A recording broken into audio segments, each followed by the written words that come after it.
मी कडाजी रोळे. आपण आज सोमवारी म्हणजे मंडेचं मार्केट ॲनालिसिस करणार आहे. सध्या तर कुठली असं तर चांगली तर न्यूज नाही आहे, निगेटिव्हच आहे.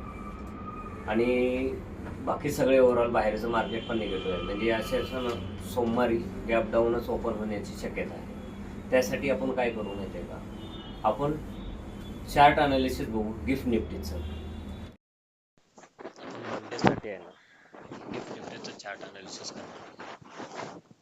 ज्यावेळेस शुक्रवारी मार्केट गिफ्ट निफ्टीचं बंद झालं त्यावेळेस 222 न मायनसमध्ये आहे, म्हणजे 0.98%. तर जाऊ चार्टवर डायरेक्ट. चार्टवर असं आहे, लक्षात ठेवायचं की जो हाय दिलाय त्या दिवशी, जो शुक्रवारी 24,650 हाय आहे, आणि जो हाय हाय जाऊन आलाय तो आहे 24,800. बघा किती मुवमेंट दिली आहे. लो आहे 24,500, आणि त्या दिवशी जर सर्वात जास्त लो दिलाय 24,200.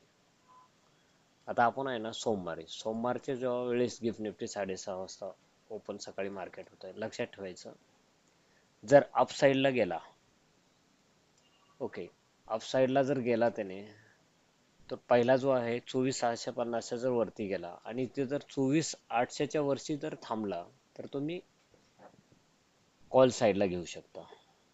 आणि जर समज डाऊन साईडला गेला आणि त्याने जर हा लो सोडला 24,200, तर तुम्ही पुट साईडला घेऊ शकता. फक्त त्या दिवशी व्यवस्थित बघा चार्ट, आणि त्याच्यावरच तुम्ही ट्रेड घ्या. कारण मार्केट सध्या त्याला ना रजिस्टर ना सपोर्ट काही देणार नाही. त्याच्यामुळे व्यवस्थित तुम्ही चार्टवर ट्रेड करा. ठीक आहे, थँक्यू. हा व्हिडिओ आवडला असेल लाईक सबस्क्राईब करायला विसरू नका. थँक्यू.